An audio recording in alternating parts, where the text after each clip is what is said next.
जीवन में वो पल आता है जब एक बड़ा अवसर आपके दरवाजे पर दस्तक देता है। कोई निमंत्रण आता है, कोई बड़ा फैसला लेना होता है। आपका दिमाग एकदम साफ होता है, आपको पता होता है कि आपको यही चाहिए। लेकिन ठीक उसी पल आपके शरीर के केंद्र में, आपकी नाभि के पास कुछ ऐसा होता है जो आपको रोक देता है। आपकी सांसें हटक जाती हैं, कंधे भारी हो जाते हैं और गला सूखने लगता है। जैसे आपकी इच्छा और आपके शरीर की क्षमता के बीच एक अदृश्य दीवार खड़ी हो गई हो। आप आगे बढ़ना चाहते हैं, लेकिन आपकी प्राण शक्ति, आपका लाइफ फोर्स जवाब ही नहीं देता। ये सिर्फ घबराहट नहीं है, ये एक अंदरूनी एक्सिस का, एक धुरी का टूट जाना है जो आपके मस्तिष्क, आपके हृदय और आपकी आंतों को जोड़ती है। जिस शक्ति को हमारे प्राचीन ऋषियों और वेदों ने मणिपुर चक्र या अग्नि का केंद्र कहा था, आज का मॉडर्न न्यूरोसाइंस उसे वेगस नर्व के नाम से पहचानता है। जब ये चैनल ब्लॉक हो जाता है तो आप उन पलों में अपनी उपस्थिति, अपनी प्रेजेंस खो देते हैं जहां आपको उसकी सबसे ज्यादा जरूरत होती है। आप वो सब प्रकट करने से चूक जाते हैं जो आप इस दुनिया में लाने के लिए पैदा हुए थे। अगले कुछ मिनटों में आप समझेंगे कि ये एक्सिस, ये ऊर्जा का प्रवाह क्यों टूटता है और कैसे हमारे पूर्वजों द्वारा बताई गई एक गुप्त विधि से इसे फिर से जागृत किया जा सकता है। एक 3 मिनट का अनुष्ठान जो शरीर के एक सटीक बिंदु पर 3 विशेष सर्पिल यानी स्पाइरल्स बनाने पर आधारित है, आपकी प्राण ऊर्जा को 11 गुना अधिक तीव्रता से खोल देता है। लेकिन इससे पहले कि मैं आपको बताऊं कि शरीर में वो स्थान कहाँ है और उसे कैसे छूना है, मैं आपको एक बहुत ज़रूरी चेतावनी देना चाहता हूं। इस वीडियो को अंत तक बिना स्किप किए देखना बहुत अनिवार्य है। ये कोई साधारण जानकारी नहीं है, ये एक ऊर्जा क्रिया है। अगर आप इसे स्किप करते हैं या अधूरा छोड़ते हैं तो आप एक अधूरी विधि सीखेंगे जो फायदे की जगह आपके नर्वस सिस्टम में कंफ्यूजन या नकारात्मक प्रभाव पैदा कर सकती है। अधूरा ज्ञान विष के समान होता है, इसलिए अपने भले के लिए एक एक शब्द को ध्यान से सुने। अब उस बिंदु को छूने से पहले आपको ये समझना होगा कि हमारे प्राचीन रहस्यवादी स्कूलों और गुरुकुलों को इस आंतरिक चैनल के बारे में क्या पता था जिसे नक्शे पर उतारने में मॉडर्न एनाटॉमी को सदियों लग गए। मिस्र के लोग इसे प्रकाश का आसन कहते थे, लेकिन हमारे सनातन धर्म में इसे नाभि केंद्र या मणिपुर चक्र कहा गया जो पाचन अग्नि और हमारी इच्छा शक्ति यानी विल पावर का केंद्र है। ये वो स्थान है जहां भगवान शिव की शक्ति और शक्ति का स्वरूप मिलकर सृजन करते हैं। अलग अलग भाषाएं, अलग अलग समय, लेकिन शारीरिक भूगोल वही है, एक धुरी जो प्राण शक्ति को नियंत्रित करती है। हमारे ऋषि मुनियों के पास कोई एमआरआई मशीन नहीं थी, उन्होंने विच्छेदन नहीं किया था, लेकिन गहरे ध्यान और सोमैटिक लिसनिंग के जरिए वे जानते थे कि शरीर में कहाँ छूना है, कैसे सांस लेनी है और कौन से बीज मंत्रों का उच्चारण करना है। जरा सोचिए, आपके जीवन में कितनी बार ऐसा हुआ है जब आप कुछ बोलना चाहते थे लेकिन चुप रह गए? कितनी बार आपने उस नौकरी, उस रिश्ते या उस सपने को सिर्फ इसलिए ठुकरा दिया क्योंकि ऐन मौके पर आपके पेट में एक अजीब सी जकड़न महसूस हुई और आप डर गए? वो डर आपके दिमाग का नहीं, आपके शरीर का था। रॉबर्ट नाम के एक व्यक्ति के साथ भी यही हुआ, जो सालों तक इसी जम जाने वाली स्थिति का शिकार रहा, जब तक कि उसने इस प्राचीन विधि को नहीं अपनाया। इससे पहले कि हम रॉबर्ट की कहानी और उस विधि पर आगे बढ़ें, मैं चाहता हूं कि आप एक पल के लिए रुकें और उस एक अधूरे सपने को याद करें जो आपकी इसी हिचकिचाहट की वजह से टूट गया। अगर आप उस दर्द को महसूस कर पा रहे हैं तो नीचे कमेंट्स में अभी लिखें, आई फील इट। ये कमेंट सिर्फ शब्द नहीं है, ये ब्रह्मांड को एक संकेत है कि आप अब बदलने के लिए तैयार हैं। न्यूरोसाइंस ने अब उस चीज का नक्शा तैयार कर लिया है जिसे हमारे योगी हजारों सालों से महसूस कर रहे थे, वेगस नर्व। ये 10वीं कपाल तंत्रिका है जो मस्तिष्क के तने यानी ब्रेन स्टेम से निकलकर गर्दन के रास्ते, हृदय और फेफड़ों से होती हुई डायफ्राम और आंतों तक पहुंचती है। ये कोई अलग अंग नहीं है, ये एक 2 वे कम्युनिकेशन चैनल है। सूचना शरीर से दिमाग तक जाती है और दिमाग से वापस शरीर तक। स्टीफन पॉर्जिस की पॉलीवेगल थ्योरी ने बताया कि ये नर्व 2 मोड्स में काम करती है। जब इसका वेंट्रल हिस्सा सक्रिय होता है तो आप विस्तार महसूस करते हैं, रचनात्मकता बहती है और आप सुरक्षित महसूस करते हैं। ये वही अवस्था है जिसे हम सत्वगुण कह सकते हैं। लेकिन जब इसका डॉर्सल हिस्सा हावी होता है तो आप तमस में चले जाते हैं। आप फ्रीज हो जाते हैं, सुन्न पड़ जाते हैं और खुद को ही सैबोटाज करने लगते हैं। आपका शरीर किसी भी तीव्रता या इंटेंसिटी को जानलेवा खतरे की तरह देखता है और उन सभी चीज़ों को स्विच ऑफ कर देता है जो तुरंत जिंदा रहने के लिए ज़रूरी नहीं है, जिसमें आपकी क्रिएट करने की क्षमता सबसे पहले मरती है। प्राचीन रहस्यमयी स्कूलों और तांत्रिक परंपराओं ने जिस दिव्य केंद्र को छुआ था, उसकी एक सटीक लोकेशन है। ये आपके शरीर का वो हिस्सा है जिसे सोलर प्लेक्सिस या सूर्य चक्र कहा जाता है। विज्ञान की भाषा में ये वो जगह है जहां वेगस नर्व सीलियक गैंग्लिया के माध्यम से अपना सबसे बड़ा नेटवर्क बनाती है। इस स्थान को छूना केवल एक इशारा नहीं है, ये उस धुरी तक सीधी पहुंच है जो ये तय करती है कि आपका शरीर उस ऊर्जा को संभालने के काबिल है या नहीं, जिसे आप अपनी इच्छाओं के जरिए प्रकट करना चाहते हैं। जब ये मणिपुर चक्र या सोलर प्लेक्सिस ढह जाता है या ब्लॉक हो जाता है, तो आप चाहे जितनी भी विजुअलाइजेशन कर लें, चाहे कितने भी मंत्र बोल लें या इंटेंशंस लिख लें, आपका शरीर उस वाइब्रेशनल स्टेबिलिटी को पैदा ही नहीं कर पाता जो अवसर आने पर उसे रिसीव करने के लिए ज़रूरी होती है। ठीक ऐसा ही एक व्यक्ति के साथ हुआ जिसने अपने जीवन के सबसे निर्णायक पलों में खुद को जमे हुए पाया, जब तक कि उसने इस केंद्र को फिर से सक्रिय करना नहीं सीखा। रॉबर्ट 59 साल के थे और इंग्लैंड के एक छोटे से शहर के सरकारी अस्पताल में नर्स का काम करते थे। उनकी दिनचर्या एकदम तय थी। नाइट शिफ्ट, वही पुराने मरीज और सूरज उगने से पहले घर वापसी। उनका जीवन चल रहा था, लेकिन एक बहुत ही सीमित दायरे में। हर बार जब भी कोई बड़ा मौका आता, जैसे पैलिएटिव केयर यूनिट का हेड बनने का निमंत्रण या लंदन के बड़े अस्पताल में ट्रांसफर का मौका, रॉबर्ट का शरीर जवाब दे जाता। उनका सोलर प्लेक्सिस पत्थर की तरह सख्त हो जाता, उनकी सांसें छाती में अटक जाती और उनके विचार कुछ ही सेकंड में प्रलय जैसा रूप ले लेते। उन्हें लगता कि सब कुछ गलत हो जाएगा, लोग जान जाएंगे कि मैं इसके लायक नहीं हूं। और अंत में वो पीछे हट जाते।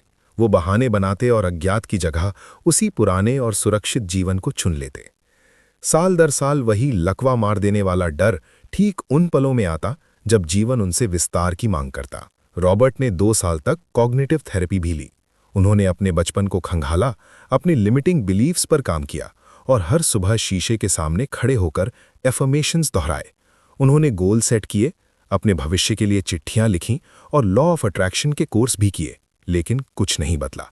जैसे ही कोई महत्वपूर्ण पल आता, उनका शरीर उनके दिमाग के सोचने से पहले ही हथियार डाल देता। समस्या उनके विचारों में थी ही नहीं, ये नर्वस सिस्टम की उन गहरी परतों में रिकॉर्ड थी जहां कोई भी बातचीत या काउंसलिंग पहुंच ही नहीं सकती थी। ये संस्कार उनके शरीर में गहरे छपे थे। एक दिन सोमैटिक तकनीकों का अभ्यास करने वाले एक साथी से बात करते हुए रॉबर्ट को आखिरकार समझ आया। उस साथी ने वेगस नर्व के बारे में बताया कि कैसे ये तीव्रता को खतरा मानकर आपकी उपस्थिति की क्षमता को बंद कर देती है। और फिर उसने उस चीज का जिक्र किया जो रॉबर्ट ने पहले कभी नहीं सुनी थी। शरीर में एक भौतिक बिंदु जहां इस नर्व को एक्सेस किया जा सकता है। सोलर प्लेक्सिस के ऊपर 3 स्पाइरल्स या सर्पिल बनाने पर आधारित एक सटीक इशारा, जो शक्ति को फिर से जगाने में सक्षम था, जिसे रॉबर्ट दिमाग से खोजने की कोशिश कर रहे थे। रॉबर्ट की कहानी ठीक उसी पल रुक गई जब उन्होंने इस पवित्र बिंदु की खोज की। इसके आगे क्या हुआ, ये आप अपने खुद के शरीर में अनुभव करके समझेंगे। जो अनुष्ठान रॉबर्ट ने खोजा, वही आप अब सीखने जा रहे हैं। 3 मिनट और 3 स्पाइरल्स, ये वो इशारा है जो आपके भीतर के शिव और शक्ति के केंद्र को जगाता है, और जब जीवन आपको कुछ नया बनाने के लिए बुलाता है, तो ये आपकी उपस्थिति को बनाए रखता है। 3 स्पाइरल्स का ये अनुष्ठान उस पवित्र बिंदु को खोजने से शुरू होता है। ये स्टर्नम यानी छाती की हड्डी के ठीक नीचे और नाभि के ऊपर का क्षेत्र है। ये वही स्थान है जहां हमारी जठराग्नि जलती है। इसे छूने से पहले खुद के प्रति ईमानदार रहें। किसी ऐसी चीज के बारे में सोचें जिसे आप क्रिएट करना चाहते हैं, कोई निर्णय जो आपको लेना है। ध्यान दें कि आपका शरीर कहाँ कस रहा है। संभवतः ये वही जगह है, आपकी छाती के केंद्र के नीचे, जहां सांस अटकती है और संकुचन पकड़ लेता है। अब अपने दाहिने हाथ की उंगलियों को उस क्षेत्र पर रखें। ये कोई दबाव नहीं है, ये एक चेतन स्पर्श है, जैसे आप किसी मंदिर की घंटी को छू रहे हों। आपका हाथ उस पवित्र बिंदु पर ऐसे टिका है जैसे आप अपने शरीर के उस हिस्से का स्वागत कर रहे हों जिसे सालों से अनदेखा किया गया था। धीरे धीरे सांस लें। 4 की गिनती तक सांस अंदर लें और 6 की गिनती तक बाहर छोड़ें। हवा को नीचे उतरने दें और ठीक उस क्षेत्र को भरने दें जो पहले पीछे खींचता था। जोर न लगाएं, बस आमंत्रित करें। आपका शरीर दबाव को नहीं, उपस्थिति को प्रतिक्रिया देता है। अब पहला स्पाइरल बनाएं। केंद्र से शुरू करते हुए घड़ी की दिशा में यानी क्लॉकवाइज एक धीमा गोलाकार मूवमेंट। ये स्पाइरल सिर्फ प्रतीकात्मक नहीं है, ये वो ज्यामिति है जिसे हमारा नर्वस सिस्टम पहचानता है। हमारा डीएनए एक हेलिक्स में कुंडलित होता है, ठीक वैसे ही जैसे भगवान शिव के गले में सर्प या शक्ति का प्रवाह। वेगस नर्व शरीर में घूमती हैं और आकाश गंगाएं भी स्पाइरल में घूमती हैं। ये आंदोलन प्रावर्णी या फासिका के रिसेप्टर्स को सीधे दबाव की तुलना में कहीं अधिक प्रभावी ढंग से सक्रिय करता है। पहला स्पाइरल सतह के तनाव को छोड़ता है और शरीर को संकेत देता है कि विस्तार करना सुरक्षित है। जैसे जैसे आप स्पाइरल बनाते हैं, सांस लेते रहें। गर्मी को बढ़ते हुए महसूस करें, एक हल्की झुंझुनी या आंतरिक स्थान के खुलने का एहसास। आपकी छाती थोड़ी फैल सकती है, आपका जबड़ा ढीला हो सकता है। ये छोटे संकेत हैं कि आपकी प्राण शक्ति ने प्रतिक्रिया देना शुरू कर दिया है। अगर आपको अभी कुछ महसूस नहीं हो रहा है तो जारी रखें। आपका शरीर एक ऐसी भाषा सीख रहा है जो उसने सालों से नहीं सुनी। बदलाव परतों में आता है, एक बार में नहीं। अब दूसरा स्पाइरल थोड़ा गहरा जाता है। आंदोलन वही रहता है, धीमा और घड़ी की दिशा में, लेकिन अब आप इसमें ध्वनि जोड़ते हैं। एक गहरा या कोमल अर्र का उच्चारण जो आपकी छाती में कंपन करता है। ये हमारे बीज मंत्रों के विज्ञान जैसा है। इसे जोर से होने की जरूरत नहीं है, इसे महसूस किए जाने की जरूरत है। ये वोकल वाइब्रेशन वेगस नर्व को दो रास्तों से एक साथ उत्तेजित करता है। खोपड़ी और छाती की हड्डियों की गूंज और स्वर यंत्र द्वारा सीधे वेगस नर्व का जुड़ाव। दूसरा स्पाइरल बनाते हुए इस ध्वनि को अंदर गूंजने दें और महसूस करें कि कैसे तनाव गहरी परतों में छूटने लगता है। आपकी छाती खुलती है, सांस स्वाभाविक रूप से नीचे की ओर बहती है और दिमाग बिना किसी प्रयास के शांत हो जाता है। ये तीव्रता में पहली छलांग है। स्पर्श, श्वास और कंपन के बीच का तालमेल एक नई स्वायत्त स्थिति बनाता है। आपका शरीर महसूस करता है कि कुछ बदल रहा है। ये सिर्फ आराम नहीं कर रहा, ये खुद को पुनर्गठित कर रहा है। और तीसरा स्पाइरल सीखने से पहले आपको ये जानना होगा कि जब रॉबर्ट ने ठीक ऐसा करना शुरू किया तो उनके साथ क्या हुआ, क्योंकि जो उन्होंने उन शुरुआती दिनों में महसूस किया वही अब आप महसूस करने लगे हैं। रॉबर्ट ने 10 दिनों तक हर सुबह इस अनुष्ठान का अभ्यास किया। 3 मिनट, 3 स्पाइरल्स, पवित्र बिंदु पर उनका हाथ, नीचे की ओर जाती सांस और भीतर से गूंजती ध्वनि। 11वें दिन उन्हें प्रशासन से फिर से वही ईमेल मिला जिसमें उन्हें सुपरवाइजर के पद की पेशकश की गई थी। वही अफसर जिसे उन्होंने 6 महीने पहले ठुकरा दिया था। लेकिन दशकों में पहली बार उनका सोलर प्लेक्सस पत्थर नहीं बना। उनकी सांस स्वाभाविक रूप से उनके पेट में उतर गई, उनकी छाती खुली रही और उनका दिमाग बिना किसी डर के स्पष्ट रहा। रॉबर्ट ने पद स्वीकार कर लिया और बाद के हफ्तों में उन्होंने महसूस किया कि वे उस निर्णय को बिना किसी आत्मविनाश के संभाल सकते थे। कोई बहाना सामने नहीं आया, कोई लकवा मारने वाला संदेह नहीं। वो पतन नहीं हुआ जो हमेशा तब होता था जब कुछ महत्वपूर्ण आकार लेने लगता था। उनकी वेगस नर्व अब वेंट्रल मोड में काम कर रही थी, यानी उपस्थिति, रचनात्मकता और कनेक्शन के साथ। उनके सहकर्मियों ने भी फर्क महसूस किया। रॉबर्ट शांत थे, अधिक उपस्थित थे और बिना डिस्कनेक्ट हुए तीव्रता को संभालने में सक्षम थे। जो रॉबर्ट ने उन शुरुआती दिनों में महसूस किया, सोलर प्लेक्सस में गर्मी, सांस का गिरना और संकुचन की जगह विस्तार, ठीक वही आप अब अपने शरीर में महसूस करना शुरू कर रहे हैं। दिव्य केंद्र जाग रहा है। और अब बचता है तीसरा स्पाइरल, जो इस नई स्थिति को एक स्थायी स्मृति या मेमोरी के रूप में सील कर देता है। तीसरा स्पाइरल केवल तनाव को मुक्त नहीं करता, ये एक नई स्पर्श स्मृति बनाता है जिसे आपका शरीर सुरक्षित मानता है। अपना हाथ फिर से पवित्र बिंदु पर रखें, गहरी सांस लें और इस बार जैसे ही आप स्पाइरल बनाते हैं, वोकल साउंड को अधिक लंबा होने दें। एक लंबा और गहरा रर या ओम की तरह का गुंजन जो आपकी पूरी छाती और पेट की गुहा में गूंजता है। कंपन को केवल गले में ही नहीं बल्कि आपके स्टर्नम, पसलियों और डायाफ्राम में महसूस करें। कंपन को वो काम करने दें जो आपका दिमाग नहीं कर सकता।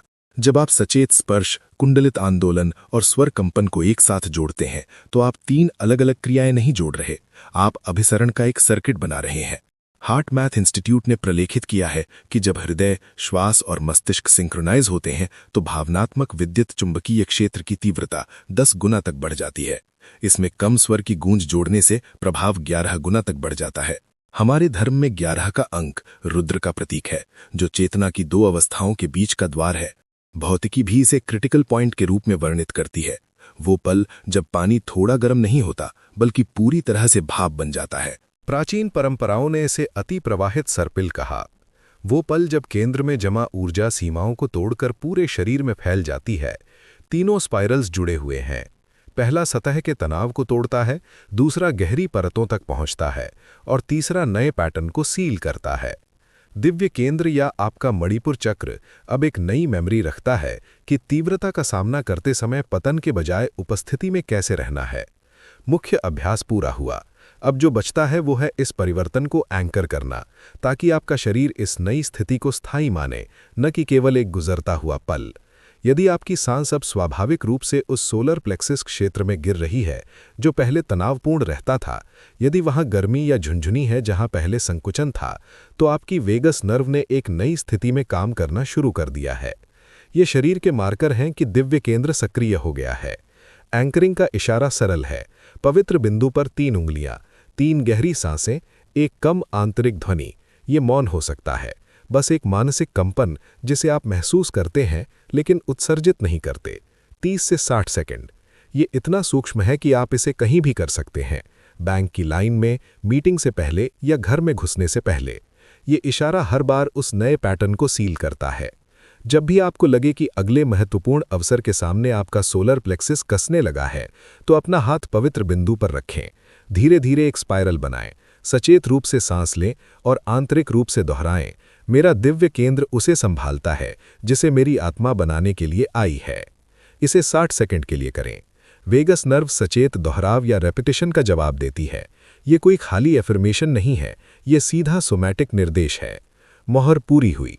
आपका शरीर अब विस्तार में काम करने की स्मृति रखता है, और अब से आपके जीवन के लिए इसका मतलब उससे कहीं ज्यादा है जो दिन में 3 मिनट का अभ्यास लग सकता है। अब आप विजुअलाइजेशन और उस फ्रीक्वेंसी को संभालने में सक्षम शरीर के बीच का अंतर जानते हैं। केवल मानसिक स्पष्टता काफी नहीं है, आपको एक ऐसे नर्वस सिस्टम की आवश्यकता है जो तीव्रता को सुरक्षित विस्तार के रूप में व्याख्या करे, न कि एक खतरे के रूप में। 3 स्पाइरल्स का अनुष्ठान कोई जादुई तकनीक नहीं है, ये गहरा ऑटोनॉमिक रीट्रेनिंग है। ये वेगस नर्व को अज्ञात का सामना करते समय भागने के बजाय उपस्थिति और रचनात्मकता में रहना सिखाता है। जब आप हर दिन पवित्र बिंदु को छूते हैं और 3 स्पाइरल्स बनाते हैं, तो आप ब्रह्मांड से कुछ मांग नहीं रहे हैं, आप अपने शरीर को उस जीवन शक्ति के साथ बनाए रखने के लिए प्रशिक्षित कर रहे हैं जिसे आपका रचनात्मक क्षेत्र पहले से जानता है। और दिव्य केंद्र या वेगस नर्व उन आंतरिक चैनलों में से सिर्फ एक है जिसे प्राचीन परंपराओं ने मैप किया था। सक्रियण की और भी परतें हैं, और भी आंतरिक द्वार हैं। गुरजीएफ ने एक बार लिखा था कि मनुष्य एक नहीं अनेक हैं। वो हमारे भीतर के गुरुत्वाकर्षण केंद्रों की बात कर रहे थे। प्राचीन परंपराओं ने जिसे दिव्य स्पार्क कहा, वो कोई दूर की काव्य रूपक नहीं थी, बल्कि एक सन्निहित मान्यता थी कि आपके शरीर के भीतर एक धुरी है जहां आत्मा और पदार्थ सृजन करने के लिए मिलते हैं। उस धुरी का नाम दिव्य केंद्र है, और अब आप जानते हैं कि इसे कैसे छूना है।